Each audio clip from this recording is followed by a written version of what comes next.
Hello and welcome to Outland Japan. I'm your host, Peter Carnell, a travel guide based in northern Nagano, and this is a podcast that takes you outside the big cities into rural, regional, and the wilds of Japan. As a guide in Japan, I regularly accompany my guests to Buddhist temples including Zenkoji.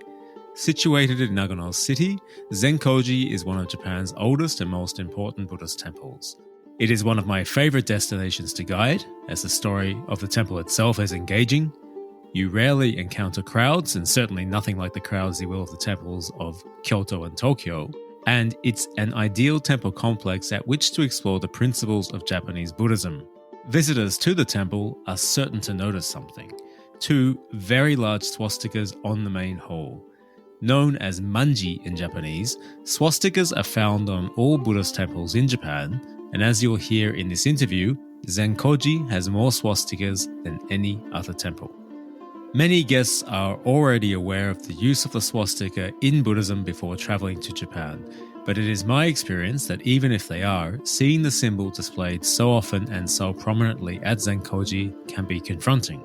As a guide, I invest a lot of time explaining why it is there, yet I'm also aware that many guides avoid talking about the swastika due to obvious sensitivities, and should you not have a guide, you will likely struggle to find any publicly displayed information explaining the meaning of the symbol. As such, many, if not most travelers, leave without ever understanding the meaning of the swastika in Japan. I think this should be addressed. In that endeavor, my guest today is Reverend Dr. T.K. Nakagaki. Reverend Dr. Nakagaki is the author of the book The Buddhist Swastika and Hitler's Cross, Rescuing a Symbol of Peace from the Forces of Hate. Reverend Dr. Nakagaki is an ordained priest in the Jodo Shinshu tradition of Japanese Buddhism. He graduated Rukyoku University in Kyoto in 1983, having majored in Buddhist history, before undertaking advanced study in Jodo Shinshu doctrine at Gyoshin Buddhist Seminary in Osaka from 1983 to 1985. He has an MA in linguistics from California State University at Fresno, 1994, and earned a doctorate of ministry in multi-faith studies from the New York Theological Seminary in 2012. Reverend Dr. Nakagaki's book has been highly instructive in my guiding and explaining the meaning and history of the swastika, and I was very pleased when he agreed to speak with me. In discussing the swastika, I acknowledge the sensitivity of the topic and that for some, even when armed with the history of the symbol and its peaceful meaning in Buddhism, they would prefer it not to be discussed. I understand and accept that. The purpose of this discussion is not to argue for the use of the swastika in the West. It is my intention that this episode serves to help explain the history and meaning of the symbol in Buddhism and to further our understanding of the cultural context in which it is displayed in Japan. In that regard, this episode is broader than our usual focus on rural, regional, and the wilds of Japan, as you are certain to encounter the swastika everywhere you go. Should you like to hear a little more about Zenkoji, episode 21 of the pod was my guide to Nagano City, including the temple. There's a link to it in the show notes, along with links to everything else we discuss. A very big thank you to Reverend Dr. Nakagaki. I hope you enjoy.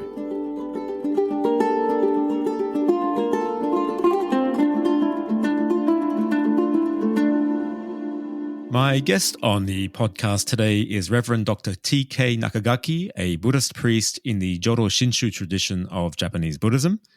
He is the author of the book The Buddhist Swastika and Hitler's Cross, Rescuing a Symbol of Peace from the Forces of Hate, something we'll discuss today.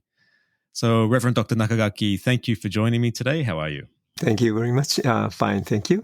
I have a little bit cold maybe, so... No problem at all. And no need to apologize. It is winter. So I've just been I feel like I'm just kind of constantly in between colds at the moment. Reverend Nakagaki, I want to begin by asking, how should I refer to you as we're speaking today? Yeah, you can just call me TK. It's a lot of people call me here, TK. Now, you're speaking to me today from New York. I should explain that you are the president and founder of the Heiwa Peace and Reconciliation Foundation of New York. Yes.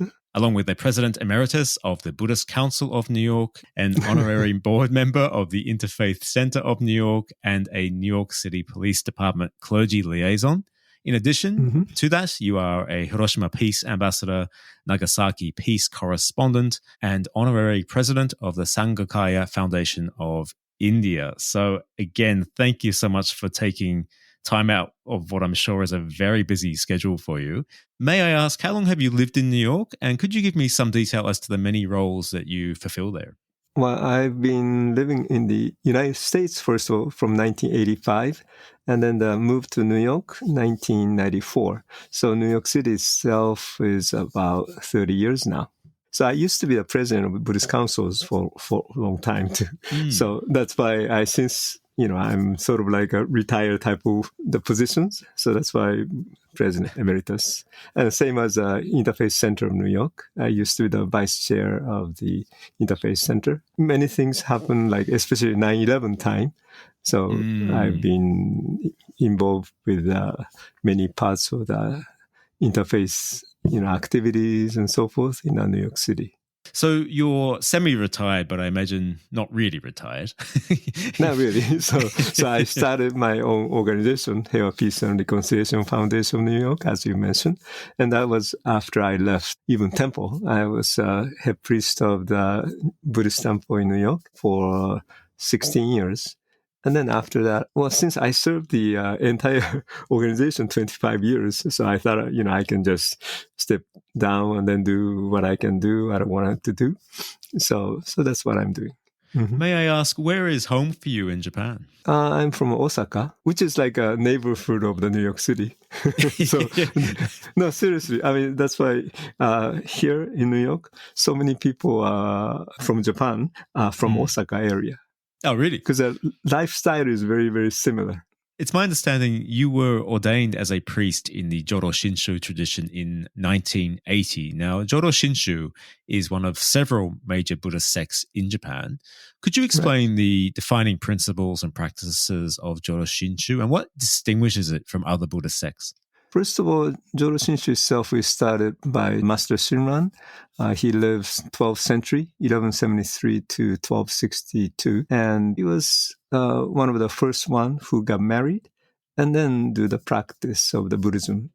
So in a way, like this tradition itself become like lay-oriented Buddhist practitioners, not monk, but not lay, kind of in between kind of stage of the practice of Buddhism. And then, but the focus is basically Amitabha, the Buddha of immeasurable light and life. Well, like a faith in a way, entrusting mind to the Buddha, and that become the central part of your mind. And then recite the name of the Buddha, which is like sometimes become a reminder. And then as you say, the Nembutsu, we call it.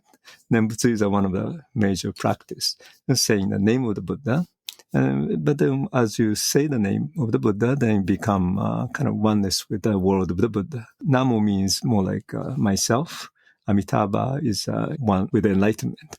So in a way, Namo Amitabha means myself, and then the Buddha become together. It's like, in a way, we put hands together. Left hand represent myself, which is to learn yourself, to learn myself. And then the right hand represent the Dharma itself by the Buddha. So the truth, basically. Knowing the truth of yourself and truth of the Dharma, the world, the universe. You came to my attention through your book, The Buddha Swastika and Hitler's Cross, Rescuing a Symbol of Peace from the Forces of Hate. If you'll indulge me for a second, in 2019, I think it was, I was in a bookstore in Marunouchi in Tokyo, and the cover of your book caught my eye as it bears both the Buddha swastika and what at that time I would have referred to as the Nazi swastika. And it tends to catch your eye, of course, and I was drawn to it primarily as I regularly guide at temples, including Zenkoji in Nagano. And as you know, yeah, that's a lot. Including 2 very large swastikas on the main hall, which my guests always asked about. And so wanting to know more about that, I purchased and read your book. It was very enlightening, and it has hugely aided in my guiding and ability to explain the history and meaning of the swastika to my guests. So again, thank you so much for thank you for using it. What was your motivation in writing the book? First of all, this book is based upon my dissertation. at the New York Theological Seminary, which is a doctoral ministry program that I was in. First of all, they asked the question, what do you want to study about and or write about the dissertation? And then I didn't have any answer, but actually at that time. But then some incident happened like 2 years ago or so before I got into the seminary, which was, the Interfaith Center of New York that I was in. And they always have those twice a year.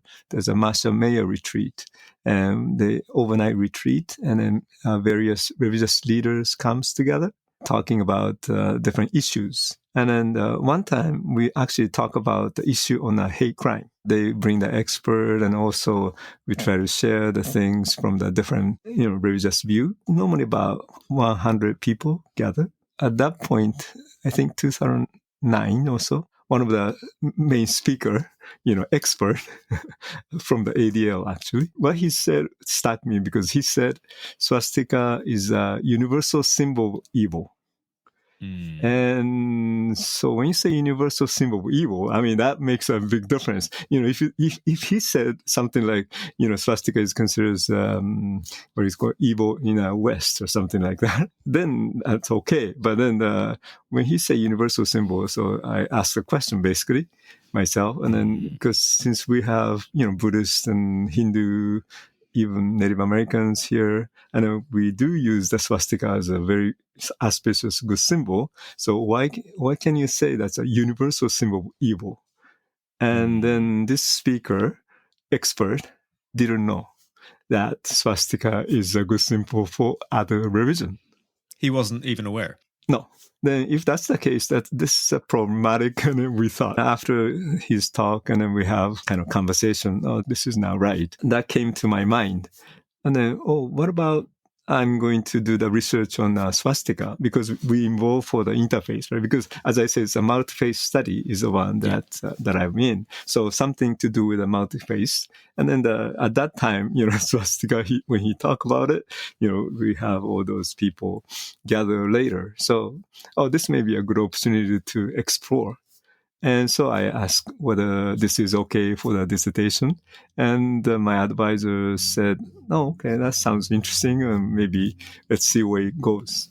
Leading to the book that we have today. So yeah, that's leading to the book. My intention was only talking about how auspicious these symbols are. But when I said I'm doing this research, they always ask me the question, so why Hitler used this symbol? Did he know about the swastika in the East? Half of my book is actually dealing with Hitler's cross. One thing is what I realized, you may realize too, but swastika is not the Hitler's words. Hitler never used the swastika in his words. The German language is always Hakenkreuz. If you translate, it means hooked cross. That's why one of my title is Buddhist swastika and Hitler's cross. Yeah, this is a really, really important point. Prior to reading your book, I was under the misapprehension that swastika was a German word, and reading your book, it turns out that swastika, it's a Sanskrit word, the root word. Yeah. Which is swasti, right? I learned that from reading your book, and that becomes swastika. And that's one thing that I explain to my guests when I'm guiding and talking about the swastika, is that is the correct name for this symbol. Hitler did not confuse the two names. Because in Japan, we do have two different words. Yes. Well, swastika is Sanskrit words. So Japanese, we call it manji. So manji for swastika. And then the Hakenkreuz or Kagijuji. Kagijuji means hooked cross anyway. So those are Japanese words. I think that simple clarification was really important. And I see it with the guests when I explain it to them. It's almost there's an aversion to even using the word swastika. But once they learned the actual meaning of it and that Hitler did not use that word for his symbol, I think it really gives them permission to start actually exploring what this symbol is about. And on that note, I want to ask you, TK, what is the fundamental meaning of the swastika in Buddhism? As you said, su means good. Everything's so auspicious. Even like when they translate manji, man is 10,000. 10,000 means, many of the, lot of virtues, but also represent the light of the Buddha or teaching of the Buddha. Anything to do with the Buddhist teaching, you become sort of like a swastika is represents actually. So that like sometimes we say Buddha's mind represent by swastika. Most of the sutra, swastika appeared on the chest of the Buddha. It's like a heart of the Buddha, a special symbol of the enlightened beings. The swastikas are related to all enlightened beings, not specifically the historical Buddha. It's all enlightened beings. Right. All enlightened beings. I also want to jump back to an important point there, because you mentioned that the swastika is referenced directly in some of the Buddha's sutras. That's the scriptures considered to be direct teachings of the Buddha. Sometimes described as that's a kind of symbol of the light, which illuminate 84,000 worlds and so forth, and then transform the darkness into the virtue. That's how they explain. And then sometimes they describe as that appear in a Buddha's chest, and then other parts of the body, like hands and legs and back, or even sometimes the hair of the Buddha show the swastika. And then, of course, the swastika itself comes from the Hindu in the like Mohenjo-daro, that old north area of India, civilization like maybe 5,000 years ago. And then even there's a swastika found. So it's a multi-layered symbol. It has many, many meanings. Oh, yeah. Many meanings. One thing I was very interested to learn from your book, because I was already aware prior to reading the book that the swastika is typically identified as a Buddhist Hindu symbol. But reading your book, I also learned that historically it was also used in Christianity. It was used in Judaism and Islam, even Zoroastrianism, which is a religion that dates back as early as the 10th century BCE. So, right. And while typically being connected to cultures such as Japan and China and India, as you've already referenced yourself, it was historically used by native peoples in North and South America, including, for example, the Maya and the Inca and the Aztec, along with today we would identify as European cultures in terms of the Romans and the Greeks. The Egyptians used it. It was even being used by the Mesopotamian. This is taking us back, 4 millennia. There is the book called Swastika, which was, the research was done by Smithsonian. Thomas Wilson, he wrote the book about the swastika. So he tried to correct all the swastika in the world. He created even the swastika map, which I use in my book. And that was 1890 something. At that time, swastika is very popular. A good symbol, which means the time when Hitler appeared, the swastika is all over the place already. It's not the only Hitler who used the swastika, racist sort of group. They use use over there. Hitler is recipients of those movements at that time. Yes, he wasn't the first person to start corrupting really it. But one thing I wanted to ask you, TK, was you stress in your book that this, indeed, it is a universal symbol, not a universal symbol of hate, but it's found throughout history and throughout the globe. Right. And there is theories as to why this is. Reading your book, that one of the theories is that the swastika is a highly stylized depiction of a radiating sun. Predictably, most early cultures would have prayed towards the sun, and this is why we find it so ubiquitous. What are your thoughts on that? Have you got any thoughts as to why the symbol is so universal? Because of the sun symbol. If that's a sun symbol, of course, there are different, like some Native American maybe use as a water symbol, like rivers and so forth, but yet still something to do with basic life. So especially like a sun symbol, definitely for India. I don't know whether it's everything come from India or not, but different places have a different parts of the history maybe. The sun is definitely become the like a guiding lights and everything. So, without the sun, of course, there's no much of the things, something like, even God or even like Christ or Buddha, everything has something to do with the light. I was so interested to read that. And again, it's something I speak to my guests about, and they always find it very compelling. Just coming back to the Japanese context, though, in Japan, the swastika is also used in Shintoism and other contexts. So is the form always the same, or there's variation in how it appears? There are various ways of using the symbol. Hindu start with a right turn, and the Buddhist text, a lot of them talking about right turn. Maybe after Chinese adopted the swastika as a regular language, there's a word like a man or one. So the character one or character man is called manji.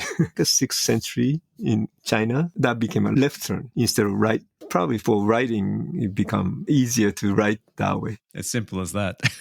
Yeah, I think so. Because also the symbol itself, there's some explanation in a Buddhist text was either right turn or left turn, both representing the light of the Buddha. It doesn't matter right turn or left turn much from that sense. I've noticed that in Japan as well, because typically the manji is the arms are directed to the left, but not always. It's not always the case. Sometimes to the right. If you see on the map, there's a temple on a map. That's left turn. Just to explain that comment there, because for any listener who's not yet been to Japan, on maps in Japan, temples are often, if not typically, depicted with the use of a swastika, as you just referred to.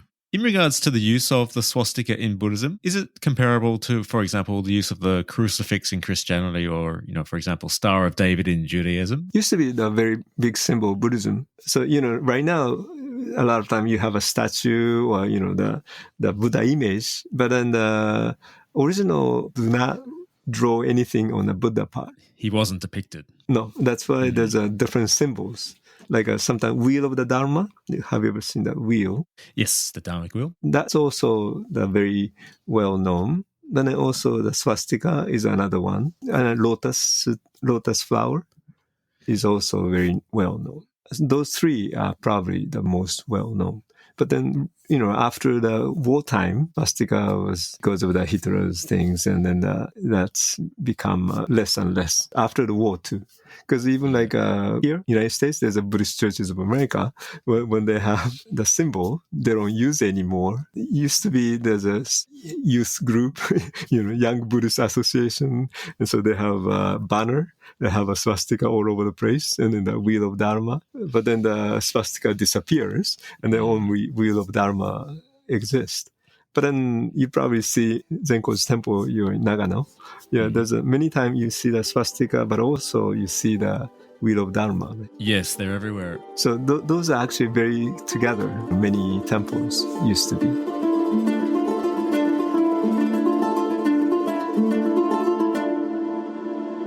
I'd like now to discuss, if it's okay, the appropriation of the swastika by Nazi Germany. So your book goes on to discuss how and why the Buddhist swastika was corrupted as a symbol of the National Socialist Party that was active from 1920 to 1945. In the West, as you've mentioned yourself, the symbol is mostly associated with that and often considered a symbol of hate and reflective of the Holocaust.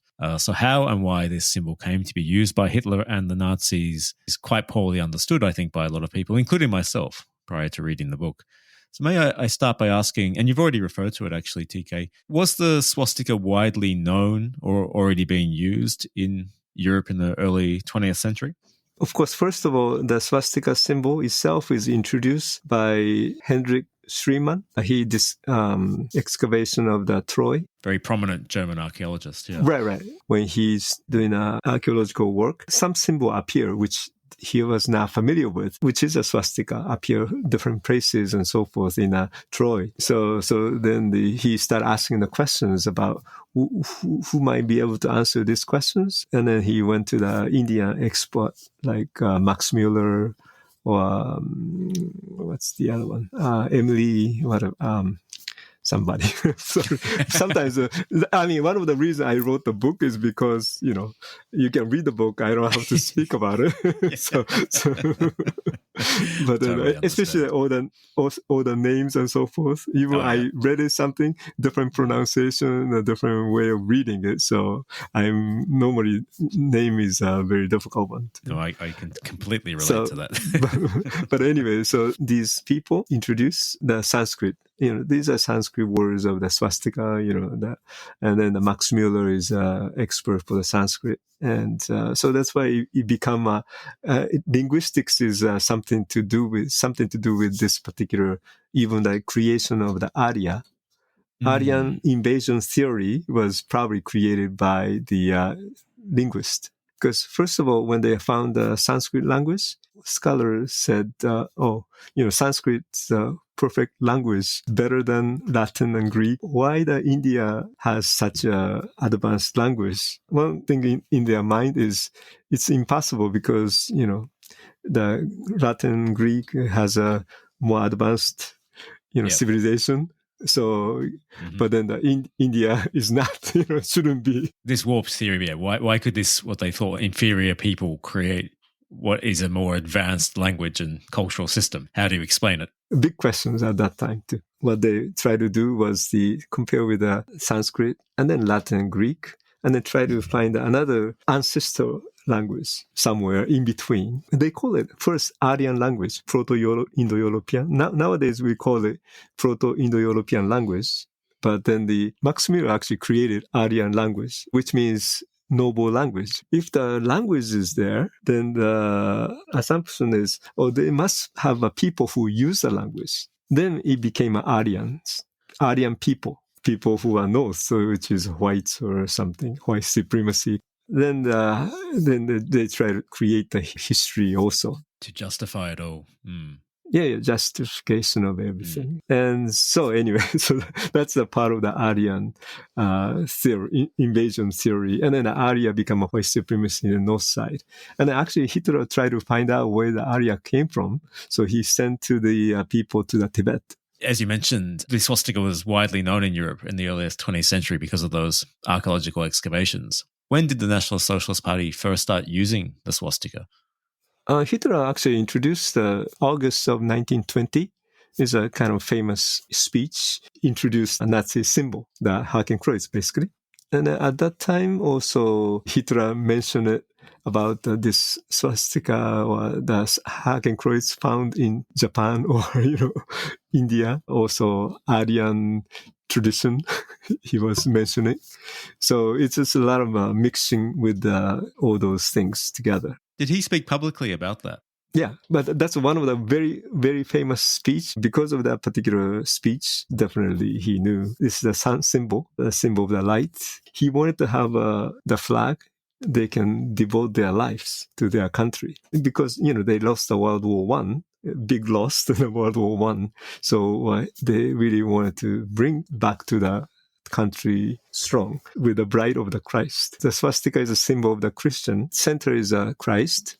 And then around those four legs or those four epistles, the one who, like John, Paul, and all those. Oh, the apostles. Yeah, so those are surrounded by the Christ. So there's a simple, all those meanings there.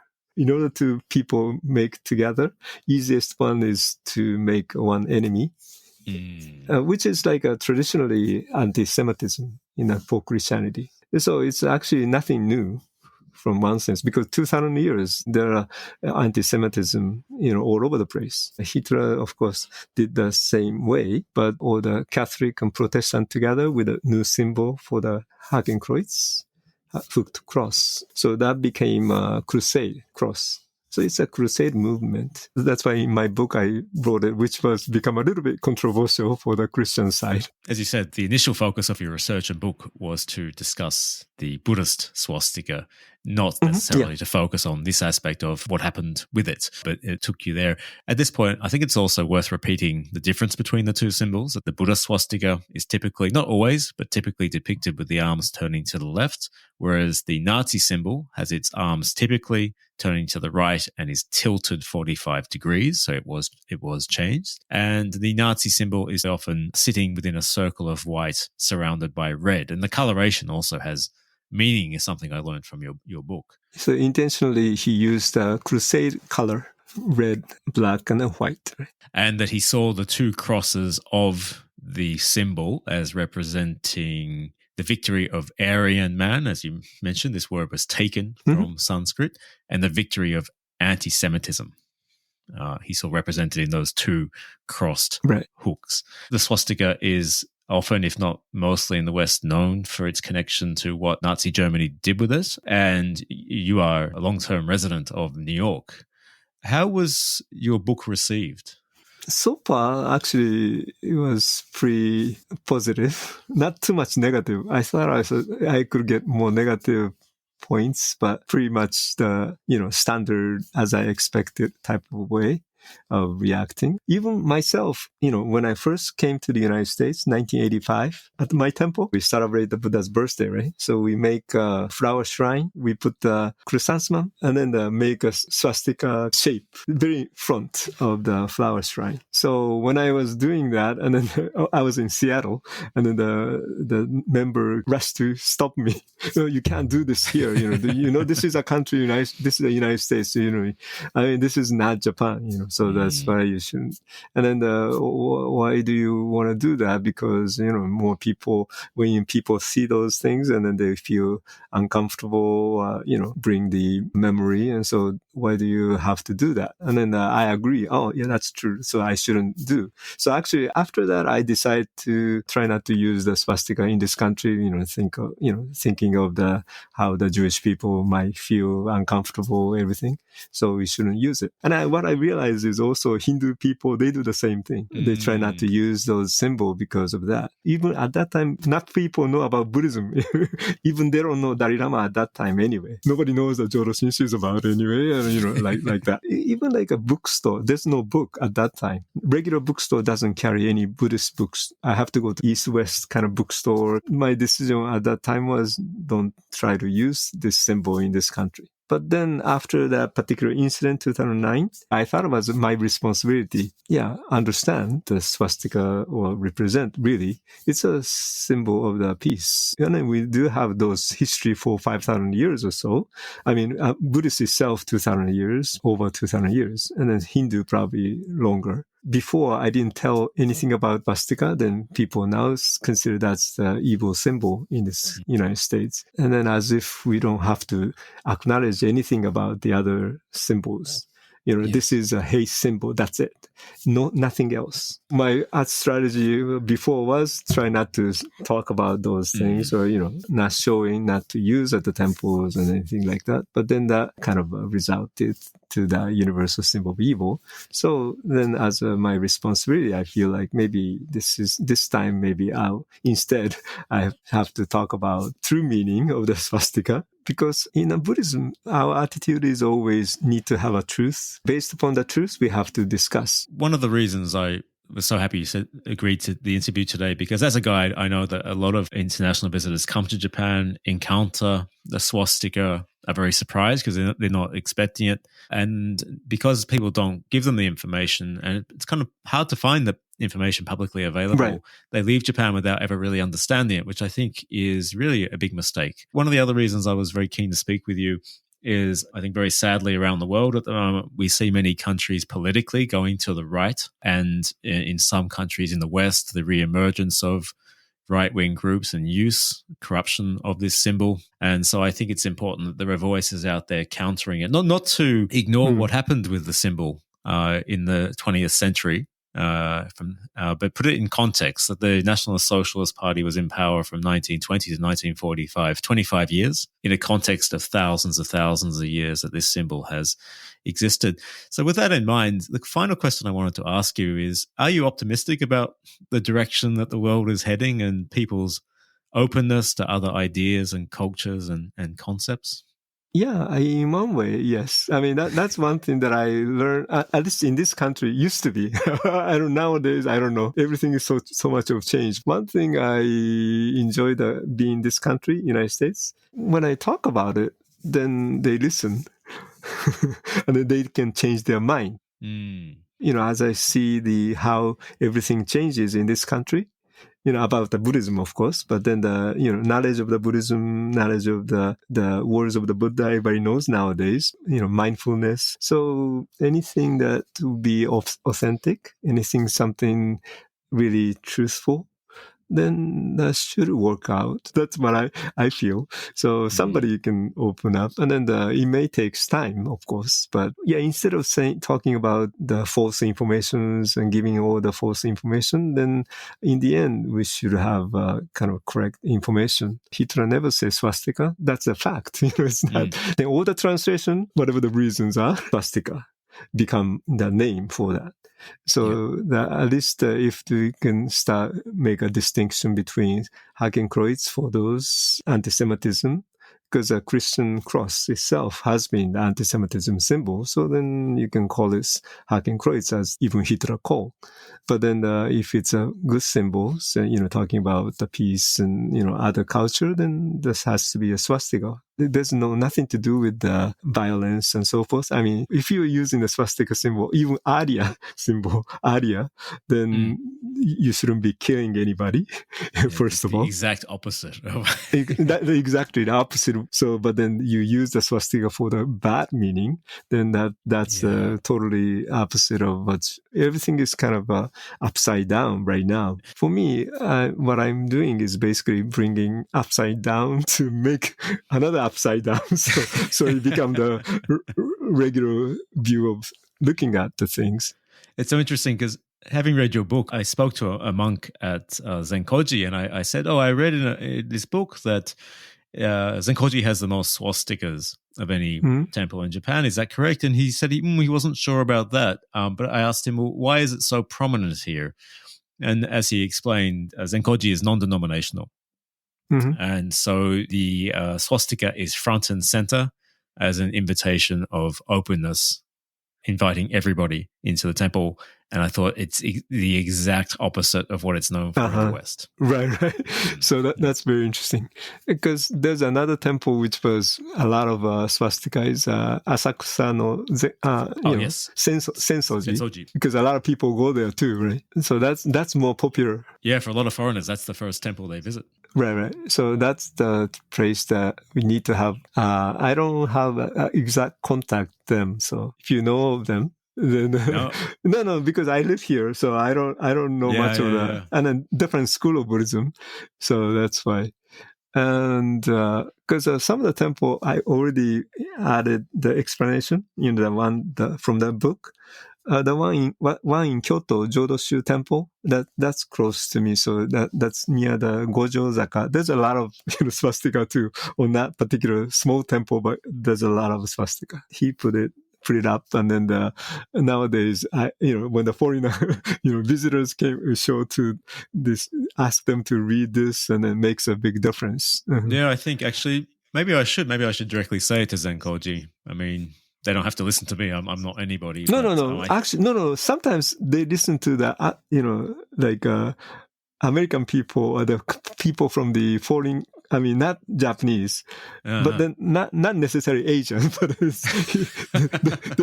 they always have some tendency of I don't know, the discrimination kind of way. Whether they are conscious or not is another question.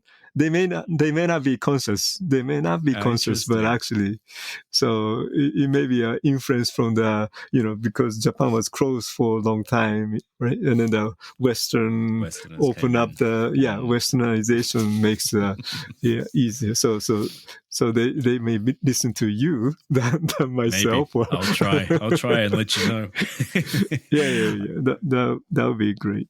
Well, TK, I want to say again, thank you so much for making time to speak with me today. Yeah, thank you very much. It is the evening there in New York. Thank you for writing the book. I think it's really important that I think, especially as what's with the direction of things in the world today, that there is a more nuanced, accurate understanding of the history of the symbol. Obviously, in full acknowledgement of the sensitivity of use of this symbol. And from what you've said, you're not arguing for its use in Western cultures, but just understanding of its meaning in Eastern cultures. So what I'll do is I'll put a link in the show notes of today's episode to the book and to everything we've discussed. So again, TK, thank you so much. Yeah, thank you so much for your time. And so I'm grateful for this opportunity to be able to share with you and your audience. And so thank you so much. ありがとうございました。That's it for today. A very big thank you to TK for taking the time to speak with me in what was the evening in New York. To learn more and to follow Reverend Dr. Nakagaki, his Heiwa Foundation website is heiwafoundation.org. That's spelt HEIWA foundation.org. And you can also follow the organization on Facebook. You'll find links in the show notes, along with a link to the book discussed. The podcast website is outlandjapan.com, and you can find us on Instagram, Facebook, and YouTube by searching Outland Japan. My name is Peter Carnell. This has been Outland Japan. I'll be back in 2 weeks' time with the next episode. Until then, bye for now.